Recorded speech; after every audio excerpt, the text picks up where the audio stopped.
téléspectateurs, j'espère que vous allez bien. Alors, aujourd'hui, nous sommes très ravis de vous voir sur notre plateau. Sur notre plateau, je suis accompagnée de Lumière, qui est ma co-présentatrice, mais nous ne sommes pas seuls. Je suis également accompagnée de Julia, qui, avec nous, nous allons partager ce moment merveilleux. Alors, aujourd'hui, nous avons prévu plusieurs rubriques pour vous, notamment la pensée du jour, le clip du jour, ainsi que tant d'autres. Alors, bonjour Lumière. Bonjour, Ça va? Je vais très bien, et toi? Moi, je vais très bien. Tu es toute belle aujourd'hui. Oh, merci, le compliment est partagé. Merci beaucoup Lumière. Alors, comme je l'ai dit précédemment, je ne serai pas seule, nous ne serons pas seuls. Nous sommes accompagnés de Julia, qui va aussi nous accompagner durant ce moment. Alors, bonjour Julia. Bonjour Christelle. Ça va? Oui, ça va, et toi? Je suis très contente de te voir aujourd'hui. Partagé. Toujours belle. Pareillement. Alors, sans plus tarder, nous allons passer à notre première rubrique, la pensée du jour. Mais Christelle, si je peux rajouter quelque chose. Julia, est-ce que tu peux nous dire qu'est-ce que tu fais dans la vie concrètement? Qui es-tu? Est-ce que tu poursuis des études humanitaires et des études universitaires? Est-ce que tu peux nous parler de toi? Est-ce que je dois encore me présenter? Je pense que les spectateurs me connaissent assez bien. Peut-être qu'ils veulent encore avoir plus de détails. Christelle, c'est lundi, hein? On ne pose pas de questions. On pose pas de... C'est lundi, maman, concentrons-nous sur l'émission. Les téléspectateurs me connaissent assez bien. On se verra le mercredi pour une très belle présentation. D'accord, Julia, merci beaucoup. Alors, nous allons passer à notre première rubrique du jour, qui est la pensée du jour.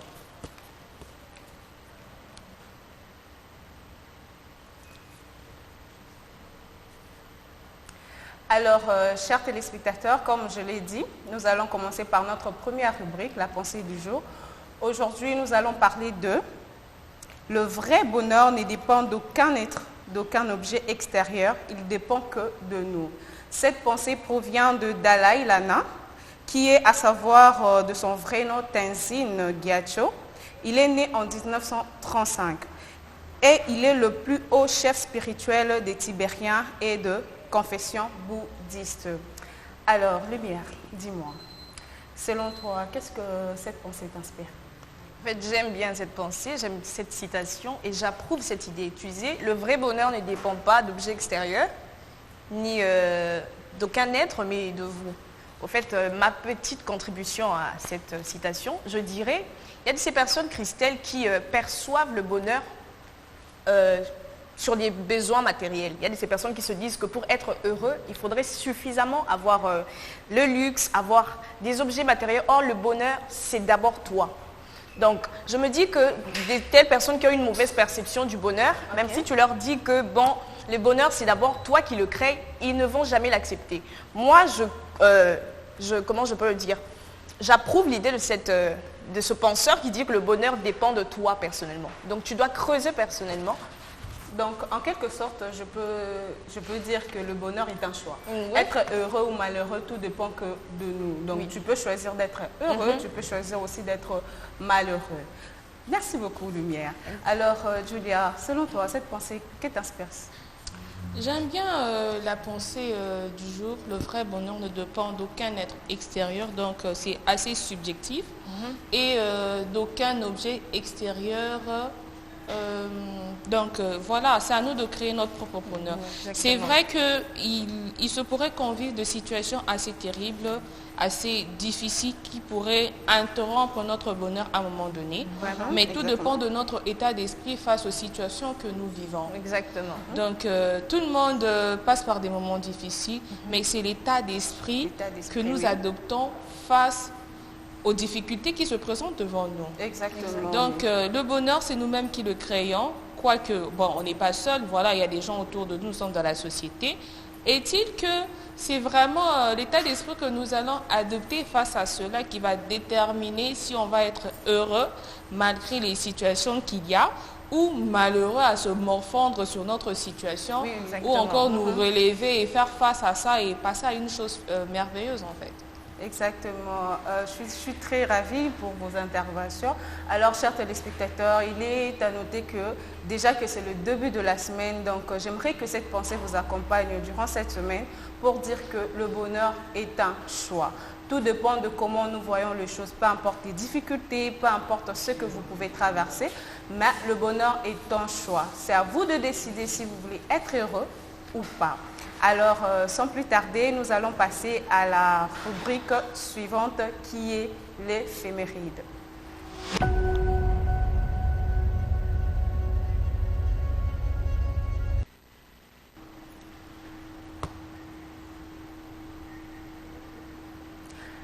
Alors, chers téléspectateurs, il est à savoir qu'aujourd'hui est le 155e jour de l'année 2024.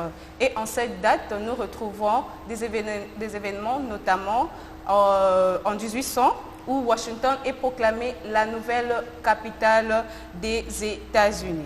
Alors, nous sommes le 3 juin 1800, où John Adams, qui était le deuxième président des USA, quitte Philadelphie pour Washington, faisant de cette dernière la nouvelle capitale du pays.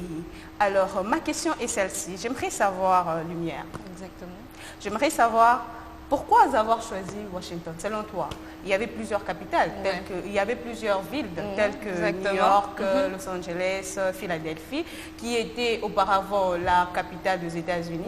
Mais pourquoi cette annonce, cette nouvelle annoncée que Washington DC précisément, parce qu'il est à savoir que nous avons Washington DC ainsi que Washington, faire de Washington DC la nouvelle capitale.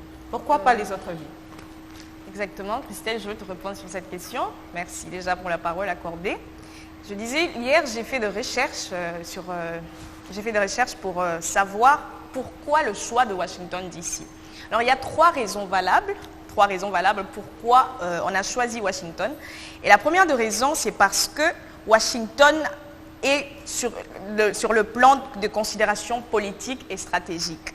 La raison principale pour laquelle Washington est devenue la capitale est due à des considérations politiques et stratégiques. Elle est choisie pour sa proximité avec la Virginie et le Maryland. Deux colonies qui ont joué un rôle important dans la guerre d'indépendance américaine. Donc, Christelle, si tu me suis bien, je disais que Washington était choisi à cause de sa proximité. Et aussi, le président George Washington a joué un rôle très important pour le choix de Washington comme capitale. Alors, nous pouvons savoir, c'est quoi ce rôle?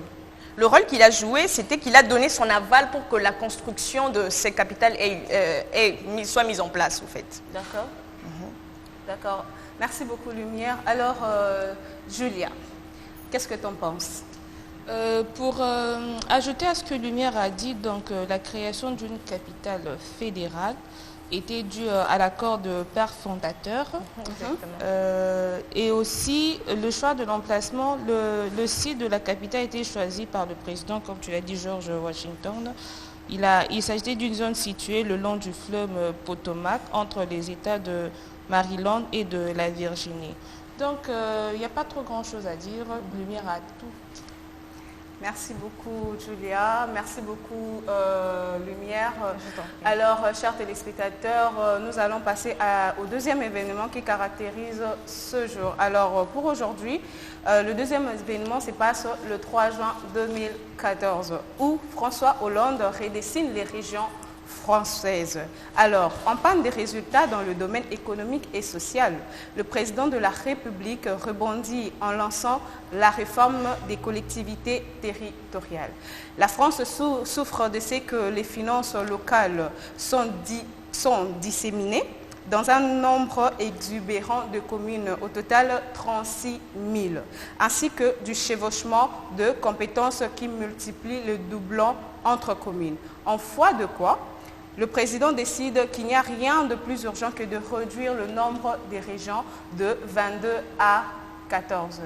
Alors, Lumière, dis-moi, tu penses que le fait que le président ait redessiné les régions françaises, parce que, à ce que ce qu'on vient de dire, c'était par rapport aux dépenses. Ok. Il s'est figuré le fait d'avoir plusieurs régions. Alors, tu penses qu'avant et après, il y a une différence après le fait que le président ait redessiné les régions sur le point, du point de vue finance et portefeuille? Alors Christelle, ce que tu dois savoir sur ce sujet, c'est que les avis sont mitigés. Ça a même constitué un débat entre François Hollande et l'ARF, l'Association des régions françaises, parce que pour l'Association des régions françaises, il se disait que même avec 22 régions, la France pourrait toujours se prévaloir. Mais François Hollande se disait que réduire 22 régions à 14 serait essentiel parce que cette réforme à long et à moyen terme va générer des économies sur plusieurs années avec des régions moins nombreuses. Donc avoir des régions moins nombreuses va générer un peu plus d'économies. Et pour l'ARF, ARF, Association des régions de France, il se disait qu'il craignait de surcoûts immédiats. Donc c'est un domaine un peu politique. Je comprendrai pourquoi je n'entre pas en profondeur. En profondeur, ok, je comprends. Mais sinon, les avis étaient un peu mitigés car c'était une contestation entre François Hollande qui disait que l'économie du pays serait moins coûteuse parce que 22 régions au début étaient nombreuses et réduire 22 régions à 14 serait l'essentiel. Mais te suivre, on ne reste que sur les suppositions. Est-ce que cela a été appliqué? Oui, ça a été appliqué. L'Élysée a mis en place cette décision de François Hollande le 3 juin. Le 3 juin 1800. Ok, donc aujourd'hui nous retrouvons 14 régions Exactement. dans la République française. Ok. D'accord. Merci beaucoup, Lumière. Julia, c'est quoi ton avis par rapport à cet acte du président français, l'ex-président François Hollande? Je dirais que la décentralisation a toujours été une bonne chose. Bon, dans chaque situation, il y a toujours des avantages et des désavantages. Mais la décentralisation permet à ce que l'administration soit efficace. Comme on l'a dit, la répartition des territoires permet à ce que les entités puissent développer de manière autonome. Et il y a plusieurs avantages. Mais le fait de restituer, faire en sorte que les provinces quittent de 20 combien? De 22 à 14. De 22 à 14 permet à ce que, comme Lumière l'a dit, ça va générer de l'économie. Parce que s'occuper de chaque entité, c'est de l'argent aussi. Du fait qu'ils vont se développer de manière autonome, c'est aussi de l'argent. Mais le fait de le reconstituer en un nombre moins permet à ce que l'économie soit préservée. Et aussi peut-être que l'efficacité, pourquoi étendre, déjà la France n'est pas aussi grande que la RDC, donc c'était vraiment une très bonne idée. Ok, d'accord, merci beaucoup Julia, merci pour vos interventions. Alors aujourd'hui, il est à noter aussi que c'est l'anniversaire des Kevin. Donc toute personne qui s'appelle Kevin, Kevina, nous vous souhaitons un joyeux anniversaire parce qu'aujourd'hui, c'est votre jour.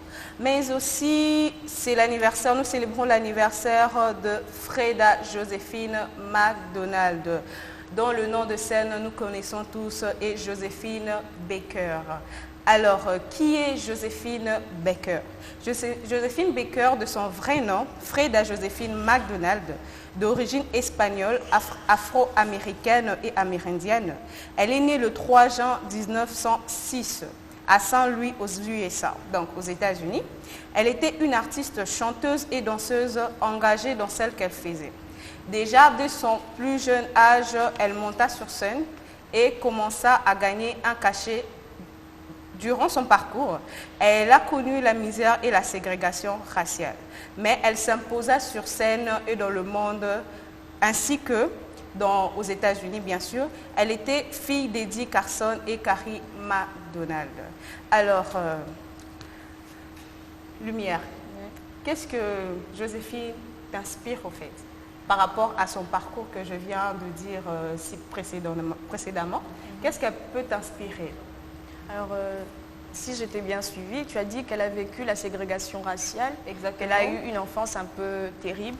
Oui. Moi, je dirais que Il Joséphine... fait déjà de sa couleur de peau, elle Ok. était noire et on sait qu'à l'époque, depuis les noirs étaient plutôt rabaissés, Ouais. étaient plutôt mis de côté sur tout ce qui était être sur scène, sur les projecteurs. Donc, qu'est-ce qu'elle t'inspire? Alors, Joséphine Baker, c'est Joséphine Baker. Oui, Baker. Pour Joséphine Baker, je retiens une femme positive, une femme qui ne se laisse pas aller à cause des considérations raciales. Peu importe ce qu'elle vit, elle a su s'imposer. Peu importe la difficulté de son enfance, elle est une femme qui a caractérisé l'histoire. Elle a même marqué l'histoire. Si j'ai bien suivi, elle a Elle s'est suivi imposée Ok. dans le Elle monde. s'est imposée Oui, dans le pas monde. seulement aux États-Unis, mais dans le monde aussi. Elle s'est imposée dans le monde. Donc, peu importe la couleur de votre peau, il faudrait savoir vous imposer, savoir prévaloir vos valeurs. Et tu penses que lumière, ça ne ramène pas la pensée du jour peut-être? Exactement, Genre, le bonheur tout est un choix. est Donc un le choix. bonheur est un choix, malgré que l'oppression qu'elle a subie étant noire, malgré que tout ce qu'elle a eu à vivre comme ségrégation, comme insulte, si je peux dire comme ça, elle a eu à s'imposer. Elle a choisi malgré tout ça de vivre le bonheur, donc de s'imposer dans le monde. Alors Exactement. merci beaucoup. Alors Julia, qu'est-ce que Joséphine Baker t'inspire, suivant ce que j'ai dit précédemment sur elle? Beaucoup de choses. Déjà, on note que c'est une femme battante. Elle nous inspire la détermination et la résilience. Ok. Face à des situations, on doit savoir dire haut et fort.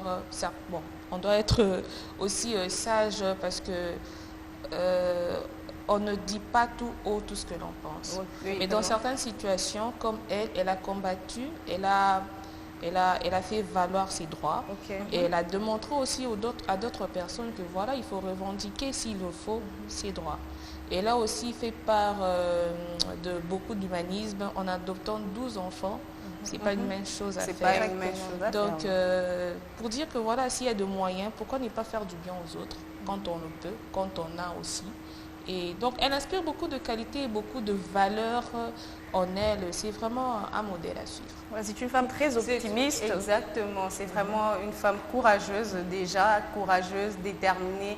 Alors, à retenir sur elle, chers téléspectateurs, nous devons retenir que Joséphine, comme Joséphine Baker était déterminée et elle s'est imposée, vous aussi, nous aussi, nous pouvons aussi faire pareil. Il faut juste rester déterminé et je pense que les choses vont s'aligner de soi-même. Exactement. Alors, aujourd'hui encore, le 3 juin, nous célébrons la fête, c'est la fête de la bicyclette. Alors, Julia, pardon, tu sais faire du vélo? Permettez-moi de me moquer Parce de que moi-même. j'ai pas envie de me dire que je suis la seule à ne pas savoir faire du vélo. Permettez-moi de... Tu sais, quand j'étais plus jeune, on m'a acheté une bicyclette. Maman, j'ai souffert. Je vous dis, je suis tombée plus d'une fois. Et puis, tellement que j'avais des blessures, je me suis décidée, le vélo avec moi, en tout cas, c'est l'un de moi. L'un de moi. Mais j'aime. En fait, je me dis, bon, en grandissant, je ferai vraiment un effort de...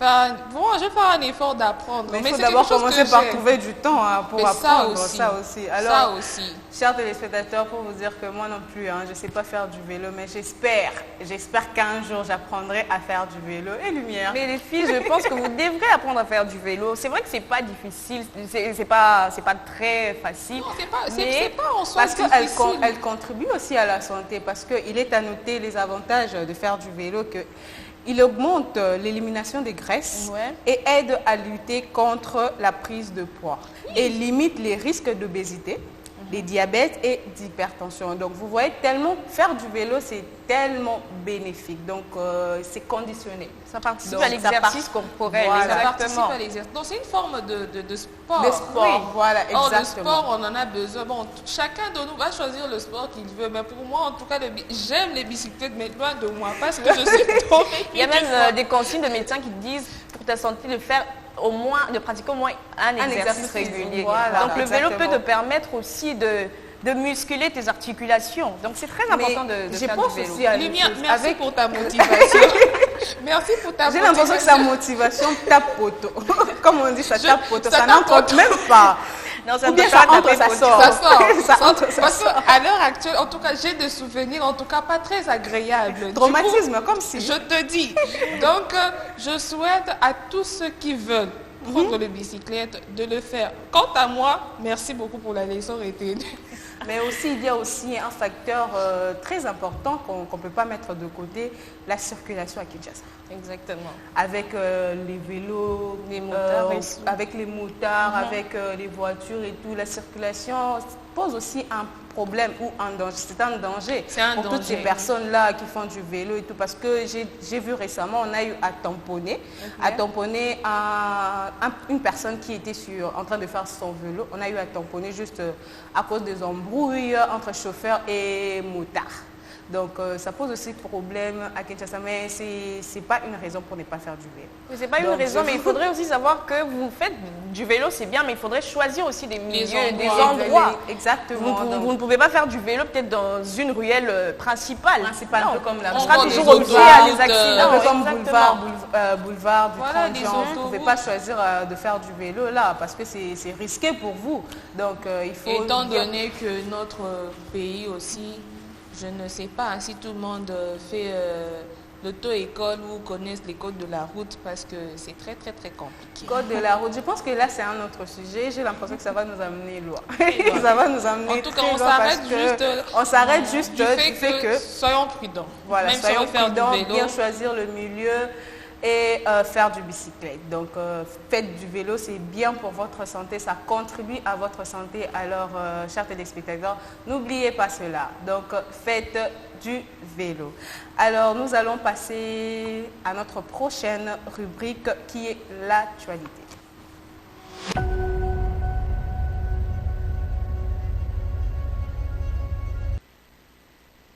Le ministère de l'Enseignement.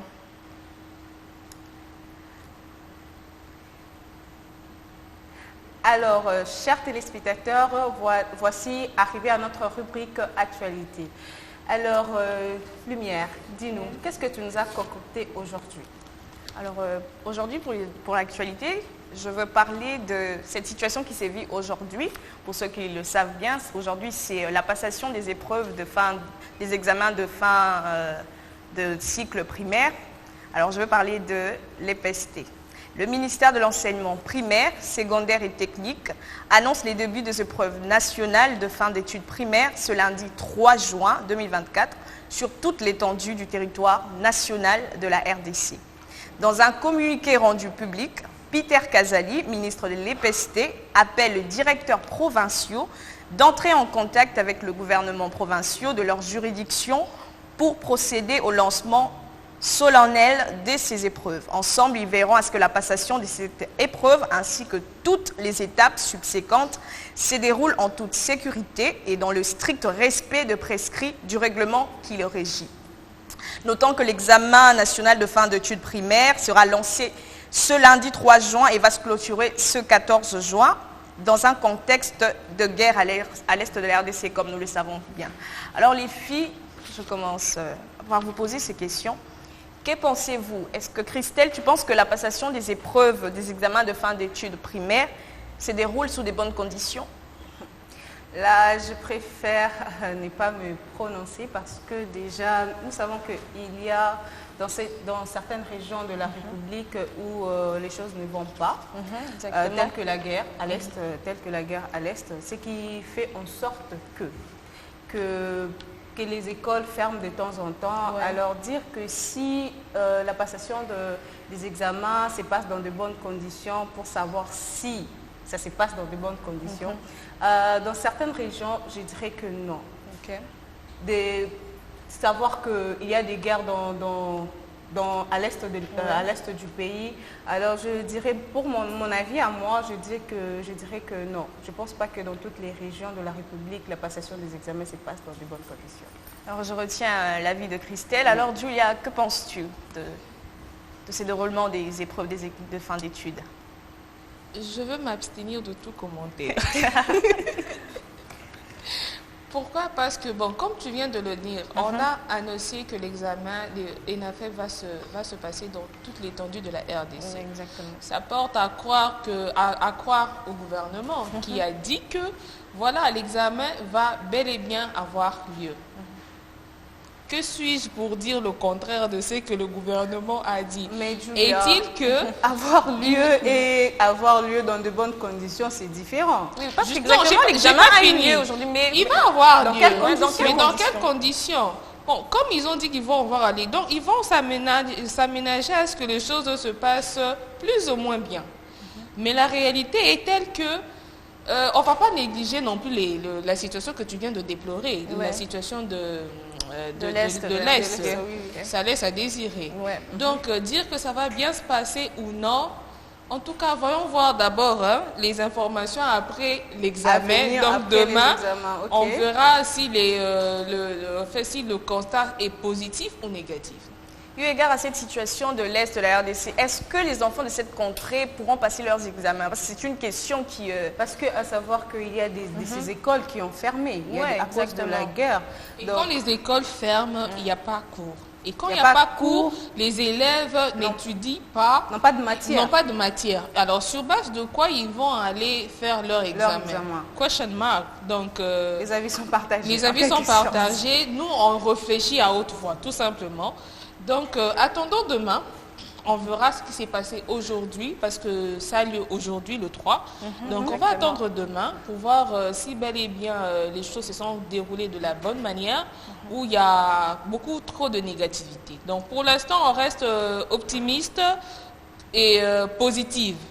On espère que, voilà, que les choses iront quand même bien, malgré les situations Mais j'ai qui quand se même passent. une question, Lumière, par rapport à ça. On sait que l'Est est vaste. Ouais, exactement. Nous avons le Nord Kivu, le Sud Kivu et les autres. Mais est-ce que c'est partout que les écoles ont fermé ou seulement il y a un endroit bien ciblé? Alors, Christelle, je dis que les avis sont mitigés. Tu as dit que l'Est était vaste. Mais on sait tous la situation qui sévit à l'Est du Congo. Je ne pense pas qu'un parent pourra laisser son enfant aller à l'école compte tenu de cette situation de guerre qui se sont produites. Au fait. Mais à savoir, comme je l'ai dit, l'Est est vaste. Nous avons peut-être le Nord Kivu. Nord aussi. Kivu, Moi, je ouais. connais, j'ai un cousin qui est parti à ok. Goma pour aller poursuivre ses études universitaires. Mais voilà pourquoi, en fait, je me base sur ça pour poser la question de savoir est-ce que c'est partout à l'Est ou il y a un endroit bien précis où les écoles ont fermé? Je veux rejoindre l'argument de Julia. On va attendre demain pour voir si exactement les passations des examens d'État se sont faits sur toutes les étendues. Parce qu'aujourd'hui, on a annoncé que les examens d'État vont débuter aujourd'hui et iront jusqu'à demain, le 4 juin 2024. Alors on va voir si demain... mais sinon, moi je pense que oui, si dans d'autres contrées il n'y a pas de guerre qui sévit, les enfants peuvent aller vaquer à leurs Mais examens. Julia, j'aimerais savoir, bon, la question s'est adressée à toi. Est-ce que tu penses que dans les camps des réfugiés, ce problème se pose plus dans le camp des réfugiés ou partout à l'Est? Déjà, comme tu viens de le dire, l'Est est très vaste. La guerre est localisée. Exactement. Bien localisée. Donc, excusez-moi, la guerre est bien localisée. Donc, c'est là où il y a le problème que ce sera peut-être difficile pour des gens d'aller faire passer l'épreuve qui est prévue pour les élèves de fin de cycle primaire. Donc, je ne dirais pas que c'est partout. Quoi qu'on parle de l'Est en général, c'est l'Est, la guerre est à l'Est, parce que c'est bien évidemment que c'est à l'Est, ouais. mais ça ne prend pas tout l'Est, parce qu'il y a plusieurs provinces Parce à que l'Est. nous avons Sud-Est, Voilà. Nord-Est, on n'a pas que Exactement. Est. Il n'y a pas que Est, mais tout court. la guerre est bien localisée à un endroit bien fixe. Mais l'Est est grand, peut-être que dans... Bon, on va attendre demain, en tout cas, on va attendre demain pour la suite voir des la infos. suite des infos. Ok, exactement. Donc, chers téléspectateurs, nous allons attendre demain pour la suite des infos, à savoir si les examens d'État se passent dans de bonnes conditions, partout à l'Est, ou soit pas du tout. Donc, on attend les restes des informations demain, après les examens. Après les examens, exactement. Alors, et aussi, Christelle, il faudrait noter également que le gouvernement a connu un remaniement avec la nomination de Madame Judith Souminois comme Premier ministre. Et vous savez avec moi que Tony Mwaba a occupé le poste du ministre de l'EPST, mais aujourd'hui qui a été remplacé par Peter Kazadi. Donc Tony Mwaba, le long de son parcours, a énormément fait des réalisations qui sont des réalisations très importantes dans ce pays. Donc je disais, est-ce que pour vous pensez que Peter Kazadi est prometteur pour... Waouh. Pour ce poste de ministre. Je peux pas je peux pas donner mon avis alors qu'on l'a pas encore vu en œuvre. On ne peut pas dire s'il sera à la hauteur ou pas parce qu'on l'a pas encore vu. On l'a pas encore vu en œuvre. Donc, et si je dois parler par rapport aux examens, bon, comme on l'a dit plus tôt, voyons voir après les examens ce qui ressortira de cela. Parce que vous savez que l'organisation des examens des temps a été faite par Tony Mwaba, parce que vous le savez. Donc, en fait, tu me l'apprends. En fait, tu me l'apprends. Donc, parmi ces réalisations, aujourd'hui figure aussi, c'est l'une de ces grandes réalisations. Et aussi, vous savez que Tony Mwaba a instauré aussi la gratuité de l'enseignement. La gratuité de l'enseignement via le président, mais c'était une idée parmi l'une de ces réalisations. C'est pourquoi ça commence bien. Ça commence, en fait, ça m'a donné un peu, ça m'a suscité des souvenirs un peu de l'époque où la gratuité a fait ravage. Surtout dans mon école. En tout cas, sois pas pessimiste. Je m'abstiens de tout commentaire sur ça. Et mis à part la gratuité, est-ce qu'il a eu à réaliser quelque chose d'autre l'une de ses plus grandes réalisations, parmi ses grandes réalisations? Au nombre de ses réalisations, il a retracé la suppression de tous les frais de scolarité, comme je le disais, que payait le parent dans la gratuité au niveau primaire, notamment le Minerval, les frais de bulletin scolaire, d'identification des élèves, ainsi que ceux de participation à l'examen national de fin d'études primaires pour les établissements publics et privés agréés. Ok, c'est quand même à féliciter, non? C'est quand même à féliciter. Cela a permis à ses parents. Cela a permis à ses parents qui ne pouvaient pas envoyer leurs enfants à l'école de les envoyer à l'école. Donc, mais comme on dit toujours, une chose a ses avantages et ses désavantages. Donc, on préfère parler des avantages. Les désavantages, ça reste entre parenthèses. Ah, bah c'est l'œuvre d'un humain imparfait. Ouais, personne n'est parfait, tout le monde est imparfait. Donc, pour les désavantages, on met de côté. Est-ce qu'il n'y a pas une autre actualité aujourd'hui? Il y a une autre actualité, mais aussi je veux retracer le parcours de Peter Kazadi parce qu'il y a de ces personnes qui peut-être ne le connaissent pas bien. Comme moi. Peter Kazadi,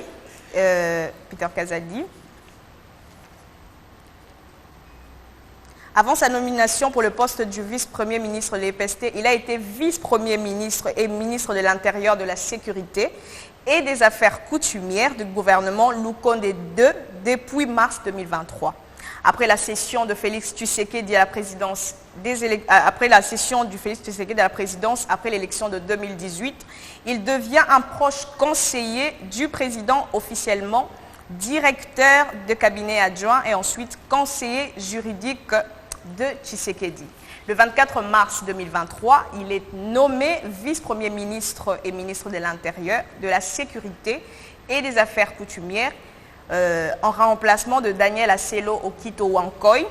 Et lors des élections législatives du 20 décembre 2023, il est élu député national du district de Moamba dans la ville-province de Kinshasa. Donc Christelle, j'espère que j'ai éclairé ta lanterne sur Peter Kazadi. En fait, il y a juste une seule phrase qui me vient en tête. Quel parcours! Exactement. Donc on comprendra que Peter Kazadi est un homme politique et qui n'a pas commencé dans son truc. Il est très à fond. Alors c'est vraiment à féliciter.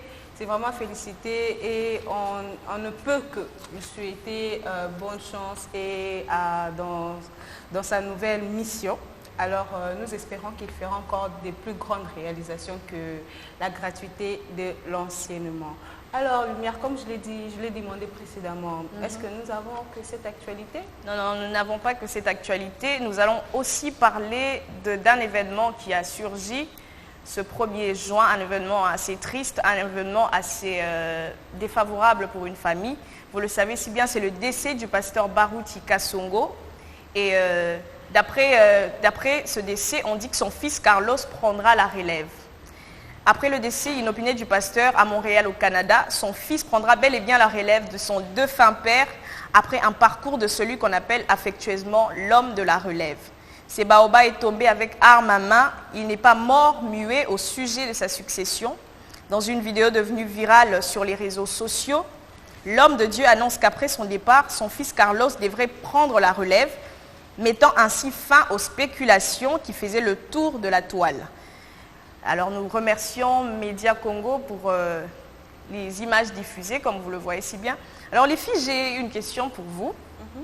Est-il important, Julia, pour vous d'aligner un membre de famille? C'est vrai que cette situation est un peu défavorable, c'est une situation de deuil, mais... Tu m'as volé les mots de la bouche. Mais est-ce important d'aligner un membre de famille comme ton successeur? Parce qu'on le remarque, c'est un fait vraiment très vivant sur la contrée de Kinshasa. Est-ce vraiment important? Je ne sais pas les raisons qui pousseraient un tel choix, mais je dirais que c'est du népotisme parce que la succession, comme étant, c'est un domaine théocratique. Exactement. Donc c'est Dieu qui décide. Normalement, ça ne devrait pas être un choix de l'homme porté sur un autre homme, mais plutôt un choix divin, ou soit une personne, une inspiration divine, ou soit une personne qui remplit les critères bibliques qu'il faut. Donc, dans le domaine de la théocratie, c'est beaucoup plus la méritocratie que le népotisme. Voilà. En fait, décider que ce soit son fils qui le succède, pourquoi? Bon, lui-même connaît les raisons. Malheureusement, on ne peut plus demander les raisons. Je ne sais pas trop, je ne maîtrise pas trop la situation. Mais est-il que... Je pense que la Bible a donné, étant chrétien et chrétienne, la Bible a donné des critères des hommes qui doivent le représenter. Et c'est en fonction de ces critères-là qu'on peut décider que cette personne soit un berger aimant qui pourra bien évidemment conduire ses brebis. Mais que ce soit un choix comme ça, bon, je ne sais pas trop si c'est des avantages personnels ou familiales. Mais je pense que la meilleure des choses à faire, c'est de remplir les critères qui est dit dans le livre sacré. Comme ce sont des chrétiens, donc c'est la Bible en fait. Si le monsieur, son fils, remplit ces critères, tant mieux, il n'y a pas de problème. Mais si c'est juste un choix personnel pour des avantages personnels... C'est vraiment un mouvement. Oui, justement, c'est un mouvement. On le constate un peu partout dans les églises où on sait... C'est devenu même ancré dans les esprits de plusieurs pour dire que bon, ok, c'est le pasteur qui est là, on sait déjà que c'est son fils qui va prendre la relève. Donc, je ne sais pas pourquoi, mais comme tu l'as si bien dit, s'il répond aux critères qu'il faut, il répond aux critères qu'il faut, pas de problème. Mais est-ce qu'on peut dire par là que l'appel spirituel est héréditaire? Non. Non.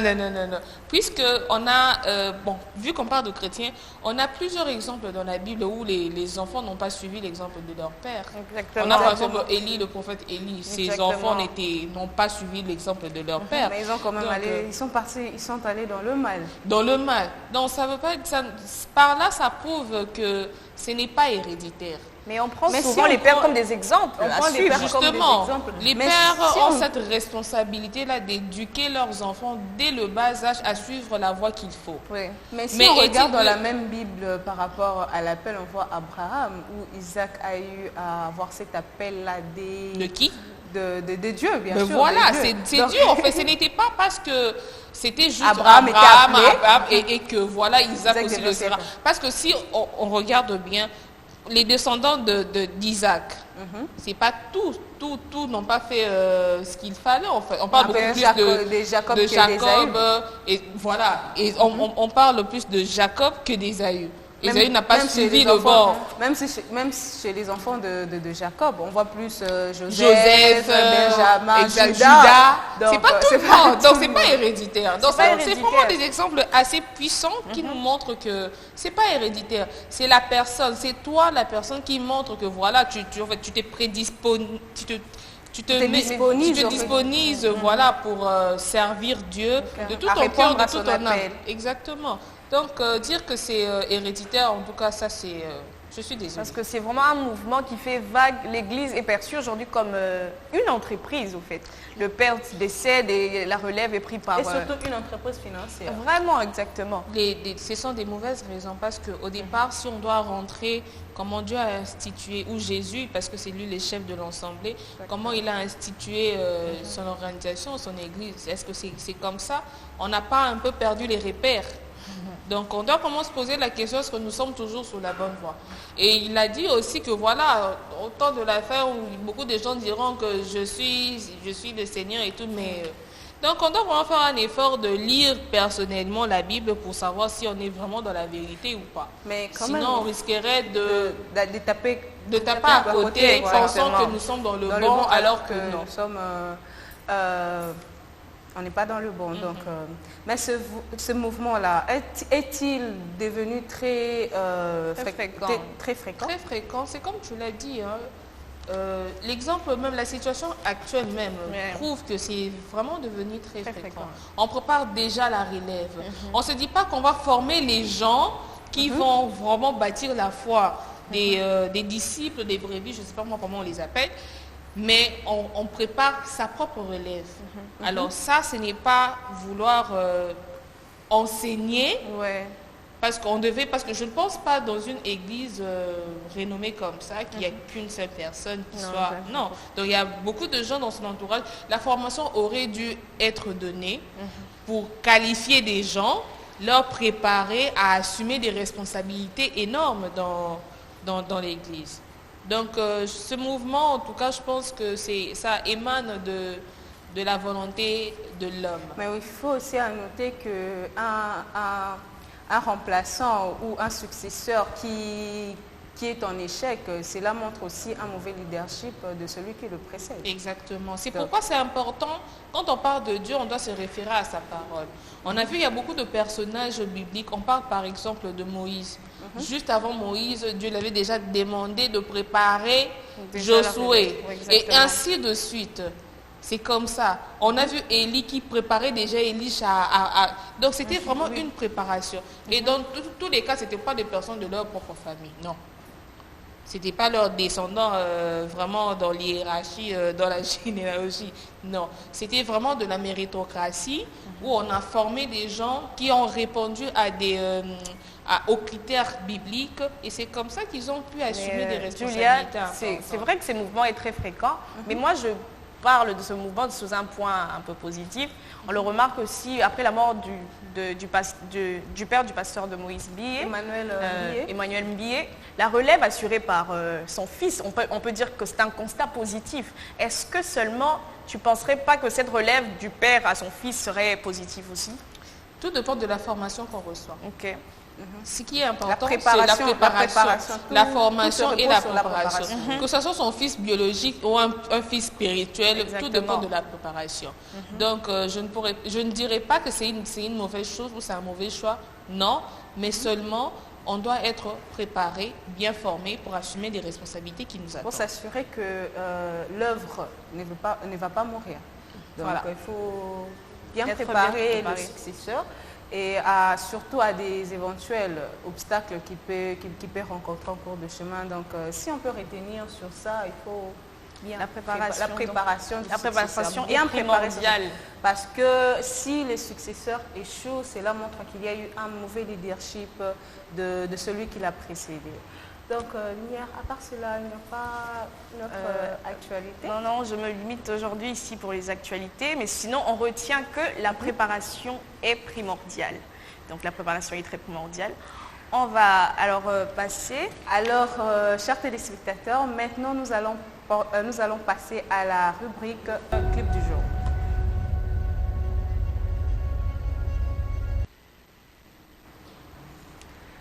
Alors, Lumière, je reviens à toi.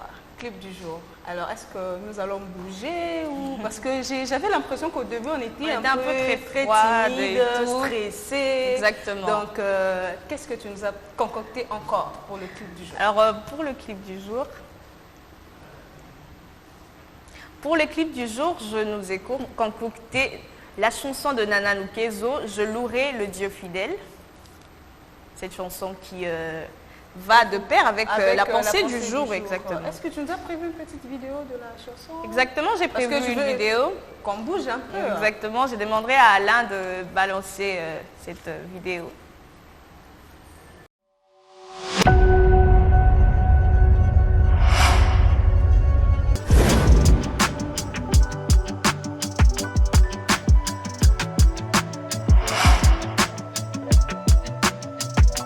C'était Je louerai le Dieu fidèle de Nana Lukezo.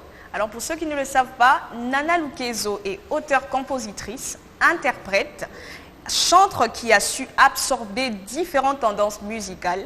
À l'âge de 7 ans déjà, elle chantait, dirigeait des chorales. Elle est aujourd'hui le portrait d'une artiste accomplie. Elle est la présidente de la plateforme Toutes les femmes avec moi, des femmes en sigle. Une plateforme qui travaille l'amélioration des conditions de la femme et la pousse vers l'excellence. Elle a publié un livre, Le jour où tout devint noir, un livre qui est tiré de son histoire tragique, une histoire dramatique qu'on vient de suivre tout à l'heure. Cet accident, le fameux accident du 7 décembre 2017 où elle revenait d'une campagne d'évangélisation, où elle avait animé la soirée de louanges lorsque la voiture à bord de laquelle elle avait pris place a fait une chambardée de plusieurs tonneaux après la perte de contrôle de son conducteur. Projetée hors de l'habitacle, elle s'est retrouvée avec plusieurs fractures, les unes plus graves que les autres, explique-t-elle. Alors les filles, je reviens vers vous. J'aimerais que l'on discute un peu. Vous savez, il y a de ces personnes qui ont connu aussi des situations similaires à celles de Nana Lukezo. Oui, vous le savez si bien. Oui. Donc ces personnes qui peut-être sont paralysées, pas seulement le paralytique physique, mais aussi intellectuel. Parce que vous savez qu'il y a aussi un paralytique intellectuel. Peut-être tu es bouclé, tu ne sais pas comment te projeter à l'avenir. Quel conseil vous donnerez à ces personnes qui ne savent pas comment s'en sortir? Moi déjà, je reviens toujours à la pensée du jour pour Exactement. dire que tout est un choix. Donc tout est un choix. Et aussi, je peux vous choquer pour vous dire que ne pas faire un choix est un choix. Donc si tu décides de ne pas faire un choix, c'est aussi un choix. Donc c'est aussi un choix. Donc les amis, chers téléspectateurs, papa, maman, ne restez pas bouclés. Ne choisissez pas de rester bouclés, de rester limités. Non, vous pouvez faire mieux comme la chanteuse, la chanteuse Nana Lukezo. Elle était handicapée, elle a connu un accident. Dieu soit loué parce qu'aujourd'hui elle marche, même si elle boite toujours, mais elle marche quand même. Elle a choisi malgré son handicap de vivre. Parce qu'il y a beaucoup, ils sont en vie mais ne vivent pas. Ils sont en vie, ils ont le souffle de vie mais ils ne vivent pas. Donc choisissez de vivre malgré les obstacles, malgré les difficultés que vous pouvez rencontrer. Vivez. Choisissez d'être heureux malgré tout ça. Choisissez d'être heureux malgré tout ça, c'est ce que je retiens de Christelle. Christelle a dit que ne pas faire un choix est un choix. Donc, est-ce que Julia, tu partages le même avis que Christelle? Oui, je partage l'avis. Donc, l'indécision est une décision. Exactement. C'est ça, en fait. Moi, j'aime bien l'état d'esprit, tout ce que ça va vraiment de soi avec la pensée du jour. Voilà, le bonheur ne dépend pas d'une autre personne, mais c'est nous-mêmes. C'est nous-mêmes qui créons notre bonheur. Parce que personne ne le fera déjà à notre place. Ça, il faut le savoir. Personne ne viendra prendre des décisions à notre place si nous n'assumons pas ce qui nous arrive. Donc, malgré ce qui lui est arrivé, elle a eu un état d'esprit positif. Elle a dit, bon, qu'est-ce que je fais dans cette situation? Elle n'a pas vu son état physique. Elle a mis en avant son état psychique ou intellectuel et tout.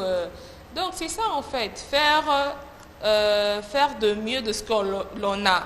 Et c'est ce qu'elle avait et elle a mis ça en avant. Et ça lui permet aussi je pense, une occupation comme ça, lui permet aussi de s'occuper, de penser à autre chose que de se focaliser par rapport à son handicap, à sa situation physique, est-ce que je vais marcher. Mais elle fournit des efforts, vous avez dit tout à l'heure que maintenant elle marche. C'est vraiment une amélioration. Donc, on voit qu'une personne n'est pas restée... ne dépendait pas de ses plis, de ses jambes en fait. Donc elle a choisi d'être heureuse malgré qu'elle était handicapée. Donc comme on l'a dit, que le bonheur ne dépend pas de quelque chose d'autre de l'extérieur. Donc, Exactement. elle n'a pas reposé son bonheur sur ses jambes.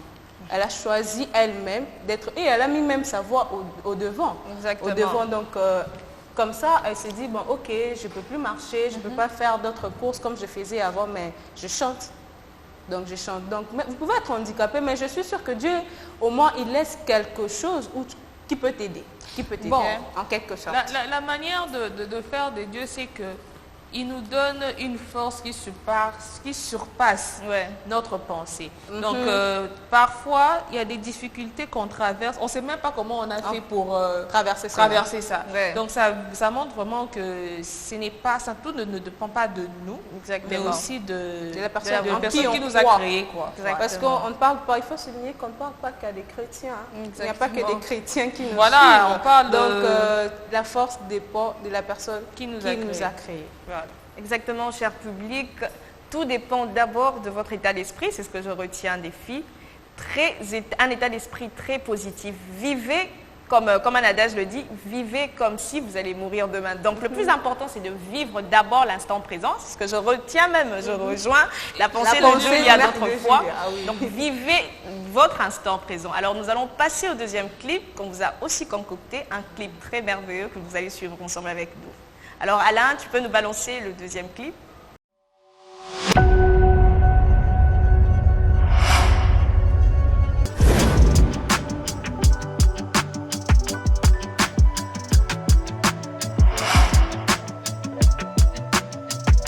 Nous revoilà sur le plateau. Merci à Alain Mamba pour la diffusion de cette chanson. Oh lolo, moi je retiens comme ça. C'est vrai que la chanson c'est rémunérateur. Oh là là, tu mais peux te marier Parce que- exactement, cette chanson est connue pour un chant de mariage. Parce Exactement. qu'il y a plusieurs des mariés qui ont dansé sur cette chanson. Il y a eu même des vidéos TikTok où Juste pour Faveur ça. Moukoko Oh a fait là la là. toile nationale, exactement. Exactement. Alors, je veux vous parler de Faveur Moukoko pour ceux ou celles qui ne la connaissent pas. Connue du grand public grâce au cover de la chanson « Je veux être comme Jésus » de frère Patrice Ngoï Moussoko, Faveur a su gagner le cœur de gens, de chrétiens particulièrement, pendant ce moment difficile de la Covid-19, par sa voix et sa manière d'apprécier la chanson. Ainsi s'en est suivi plusieurs covers, collaborations et compositions telles que Ma prière, Kolo Obenga Kinga de Robert Kombo, Ami fidèle avec Jonathan Mungongwa, son actuel mari. Faveur Moukoko, c'est que c'était suspect. Hein. Tobanda Nayokala c'est de là. Maman Micheline Chabani et bien d'autres tubes qu'elle a révisités en leur redonnant vie. Elle est fille de Kayo Mukobo et Marie-Louise Kangambi. Sa famille a favorisé sa croissance dans le Seigneur car malade dans son enfance, ses parents désespérés se sont remis à Dieu pour la santé de leur enfant. Ainsi, s'était produit un miracle. À 12 ans déjà, elle chantait à l'école de dimanche. Elle y a eu le goût de faire de la musique à cause de sa voix angélique. Et en 2021, elle participe au projet Madjabou et signe son contrat avec cette corporation musicale. Malgré son album à succès dénommé Akunyachia sur le marché, elle est restée chantre dans son église Fila que conduit le pasteur Atoms.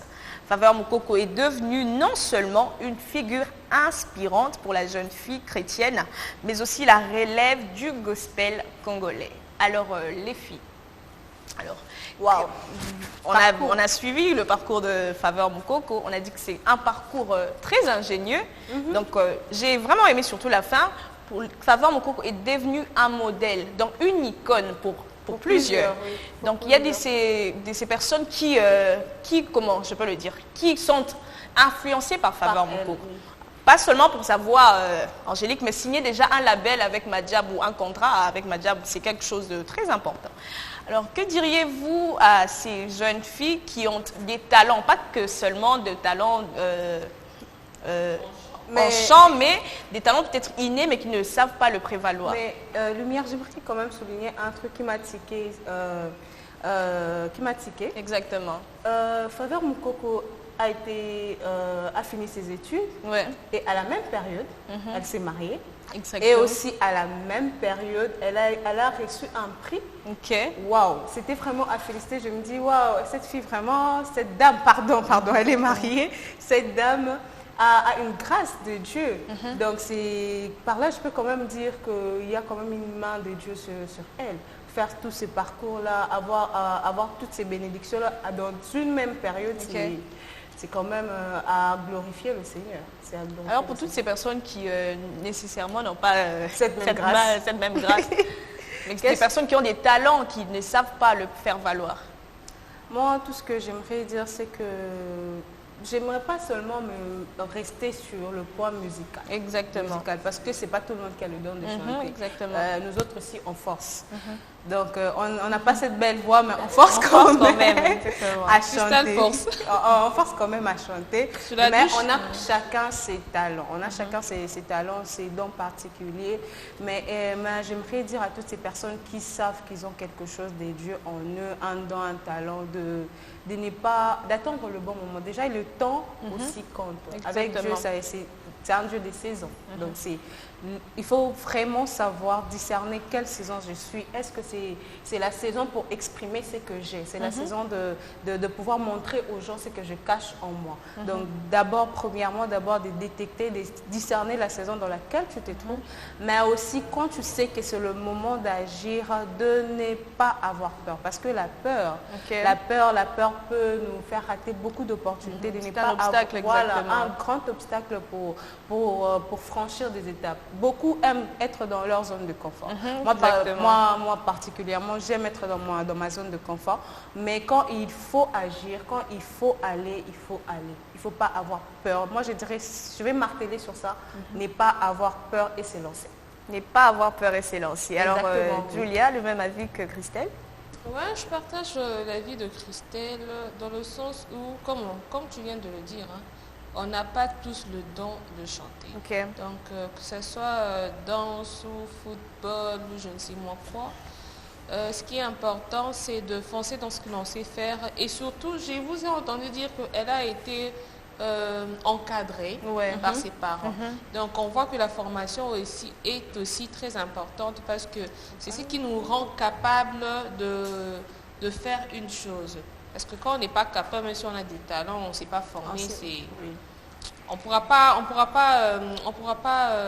faire exceller. On ne pourra pas exceller. Donc la formation est très importante, être encadré et pourquoi pas aussi s'informer, demander aux personnes qui nous entourent qu'est-ce qu'ils remarquent en nous, est-ce qu'on a du potentiel dans X ou X domaine, Y domaine. Qu'est-ce que les autres nous voient en nous? Parce que peut-être que nous-mêmes, on ne sait pas, mais il y a d'autres personnes qui voient en nous de grandes choses. Alors pourquoi ne pas s'informer? Pourquoi ne pas demander? Et ainsi travailler sur notre potentiel et le faire valoir en fait. Travailler sur notre potentiel et nous faire valoir, n'est pas rester sous sa coquille, n'est pas rester sous sa zone de confort, et parce que la formation est des rigueurs. Donc je retiens de filles cette argumentation. Alors nous allons passer à la rubrique Vue sur les nets, animée par Christelle.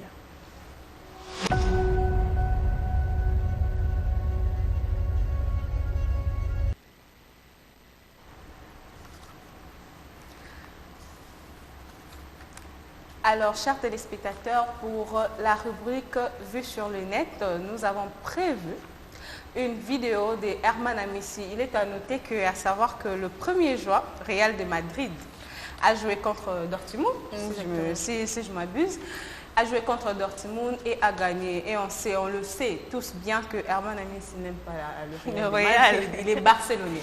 Donc, j'ai demandé à Alain Mamba de nous balancer la première vidéo du Vue sur les nets. On n'est pas des ennemis dans les sports, mon frère. C'est bon. Pas rien.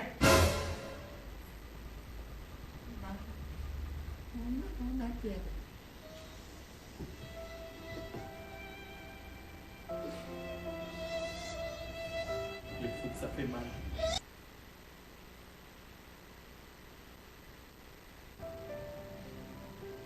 On n'est pas des ennemis dans les sports, mon frère. C'est bon. Pas rien. Le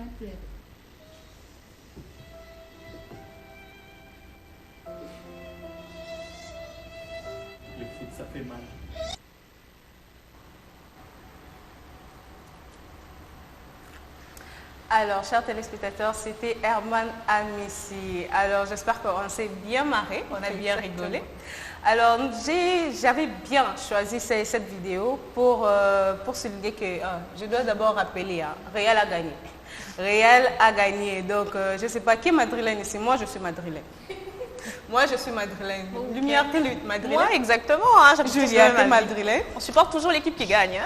Bon, moi, je suis nulle part. Ah, Julia. Désolée de vous décevoir. Julia. Je suis pas trop football. Du coup, j'ai pas d'équipe proprement dite. Donc, moi, si on m'invite pour suivre le match, je suis la tendance. Celui qui a gagné, pas importe parce que j'ai pas d'équipe. Donc, voilà. Alors, la vidéo parle déjà de, comme vous le voyez, Herman Amissi étant en maillot de Barça. Alors, dis-moi, Julia, par rapport à la vidéo, qu'as-tu constaté? Même, mis à part le fait que c'est marrant, mais qu'as-tu constaté? Une grande tristesse. La tristesse qui se lit sur le visage d'Herman. Étant donné que, comme tu l'as dit, il est barcelonais, donc je pense qu'il y avait... Pasteur Alati Mayo, Barça. Vraiment. Daddy. Et du coup, il y a un madrilène, c'est ça, non? Exactement. Oui, il le chasse même. Mais il reste quand même vainqueur parce qu'il a gagné. Real a gagné, il est champion. C'est la 15e fois qu'il gagne, en fait. Ces sentiments personnels qui ont entrent en jeu pendant la prédication, c'est très grave. J'ai même vu une autre vidéo du pasteur Amy Coutinho. Elle était en maillot de Real de Madrid. Et quand j'ai suivi les commentaires, les gens étaient en mode, même pasteur Alati maillot et à Real. Donc, il faut comprendre que... C'est qui pasteur Alati maillot à Real. Donc, Real a l'école, il y a une équipe. Il faut aussi souligner que Herman est très ancré dans son parti Barça. Et j'ai même lu un article où il disait que même si les Real jouaient avec le monde des ténèbres, il soutiendrait le monde des ténèbres. Donc j'étais là, je me disais, et ici, donc, un pasteur qui impose son équipe à fidèle d'avoir toujours le maillot de Barça. Donc, chers téléspectateurs, si toi tu portes le maillot des Real, ne part pas à l'église d'Herman Amissi, des Daddy, comme on l'appelle, Daddy Herman Amissi. Donc, assurez-vous d'être en costume ou autre habit ou en maillot de Barça, mais surtout pas maillot de Real de Madrid. Alors, la première dame est madrilène. J'imagine la fête. La première dame est madrilène. Est-ce que vous le savez? Non, moi je l'ai appris aujourd'hui. Hein. Juliette, tu le savais? Je pense, parce que j'ai déjà vu en maillot. La première dame, est-ce que ça ne peut pas vous enseigner? Bon, je ne fais pas du favoritisme. C'est du favoritisme. Parce que tu as pris le parti.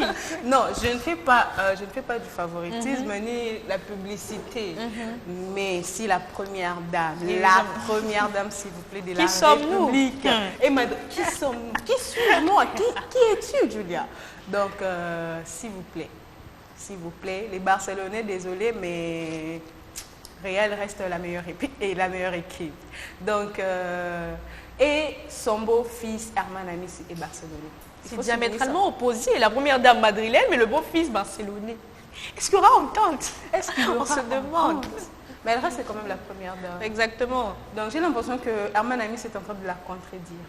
Mais finalement, on va seulement comprendre que Herman il va se soumettre parce que c'est la première dame. Et aussi, elle reste la première dame. Donc, il doit se soumettre à la... Comme lui, il impose son équipe à ses fidèles. De la même façon que la première dame peut imposer. Mais on espère que la première dame ne fera pas ça parce que c'est une maman très aimable. Elle comprend les sentiments des uns et des autres. Donc, mais bon, à chacun son équipe. Mais chacun son équipe. Real reste quand même la meilleure équipe. Alors, nous allons passer à la deuxième vidéo qu'on a prévue pour vous. Alors, je demanderai à Alain de nous balancer cette deuxième vidéo.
C'était votre vidéo. Alors, on a voulu vous faire plaisir avec ces deux vidéos. Alors, Lumière, Congolais Mutema Mukuse. Congolais Mutema Mukuse. Qu'est-ce que tu peux nous dire sur ça? Alors, Congolais Mutema Mukuse. Ça, vraiment, c'est quelque chose à ne pas prendre à la légère. Congolais Mutema Mukuse. C'est même moi qui vous dis. Donc, si j'étais à la place de cette fille, j'allais réagir de la même manière. Comment me gifler Exactement. Regardez, vous pouvez constater, le monsieur, au lieu de lui tendre directement la crème, il lui fait faire des jeux. Donc les Congolais n'aiment pas les blagues hein, quand il s'agit de la nourriture. On dit que la patience est une vertu. La patience est une vertu. La patience est une vertu, mais le ventre affamé n'a pas d'oreille. Tu vois. Donc toi, tu vas te rassasier avec une glace. Mais peut-être, je ne sais pas, peut-être la saison était tellement, il faisait tellement chaud, vous ne savez pas les conditions par lesquelles cette fille, tu vois, s'il fait chaud, les nerfs sont déjà tendus. Donc, au lieu de me faire des blagues pareilles, donne-moi directement ma crème. Non, mais il faut apprendre, il faut qu'on puisse apprendre aux Congolais d'avoir un grand cœur. Hein? Vous savez d'apprendre à être patient, parce qu'on risque de... Enlevons d'abord le contexte de la vidéo, c'est marrant, oui, bien sûr, mais quand même, ça nous apprend quelque chose pour savoir qu'il faut avoir quand même de la patience, parce qu'on risque de rater des opportunités juste à cause de manque de patience. Julia, qu'est-ce que tu nous dis par rapport à ça? Ah, c'est qui Singa? À l'hôpital, moi, non. Non, à Tchepenza Boy. Il pouvait aussi gifler le monsieur. Hein? Ah non, pas aller jusqu'à la violence. Oui, mais Congolais. Congolais. Mais bon, c'est la réalité, c'est un fait. Ouais. Que voilà, généralement, nous les Congolais, Congolaises, tous moins un peu, on a un sang chaud. Hein? Okay. Oui, bouillonnant. Mais, oui, voilà, on bouillonne. Mais ce que je note de ce que tu as dit, la patience, la maîtrise, ce sont des vertus. Ouais. Et aussi, il faut savoir jouer les jeux dans chaque circonstance. Dans la vidéo, c'est vrai que c'est marrant. Exactement. Mais est-ce que l'intention du vendeur, c'était pour amuser la galerie? C'était juste pour amuser la galerie, en fait. Du coup, elle aurait dû jouer les jeux et tout. Oui. Mais bon, elle a pris ça au sérieux. Mais aussi, si on parle d'une manière générale, si je dois parler au monsieur, si je dois m'adresser au monsieur, il faut aussi savoir respecter ses clients. Ouais. Tu penses que c'était un manque de respect? En quelque sorte, parce que c'est pas tout le monde qui a un tempérament calme. Non, mais bon, tu vois, c'est vrai que on peut pas détecter les tempéraments de tout un chacun comme ça. C'est vrai qu'il a voulu plaisanter ou blaguer, mais tu ne sais pas à qui tu peux avoir affaire. Elle, c'est une dame, elle a été, bon, Azaki Kamouté, elle n'était pas consciente, mais elle n'a pas posé d'acte qui pouvait être irréparable. Exactement. Mais il peut aussi croiser quelqu'un qui n'a pas colérique et tout, qui peut, je ne sais pas quoi, le frapper, le gifler, ou bien saccager son petit truc. Donc, voilà, donc le discernement aussi est de mise. Oui, exactement. Il faut discerner, voir est-ce que cette personne est réceptive ou pas. Parce que déjà, c'est 3 essais. 3 essais, oui. Le Donc, premier essai, vous remarquez que la fille n'était pas... Elle n'était pas... Elle n'était pas ouverte. Voilà, elle n'était pas ouverte. Faire 3 fois. Donc, si peut-être moi ici, j'ai mes problèmes à la maison, je viens comme ça, tu me fais des blagues. Aïe. Donc, je préfère ne pas donner la suite. Mais on note, bon, c'est pas encouragé. C'est pas encouragé. Mais on note que voilà, il faut faire la part de choses. Il faut faire la part de choses. Il faut jouer le jeu quand il faut. Quand il le faut, mais aussi savoir même si, voilà, donc il faut être courtois. Exactement. Il ne faut pas toujours tout prendre au sérieux, au premier degré. Des fois, il faut laisser passer. Exactement. Et ça, fair play. C'est comme ça dans la société. Voilà, exactement.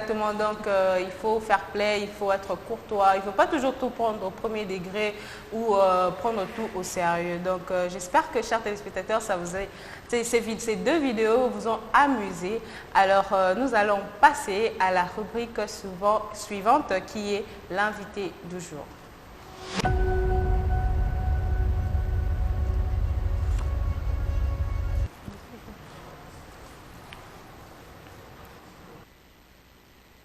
Alors, l'invité du jour.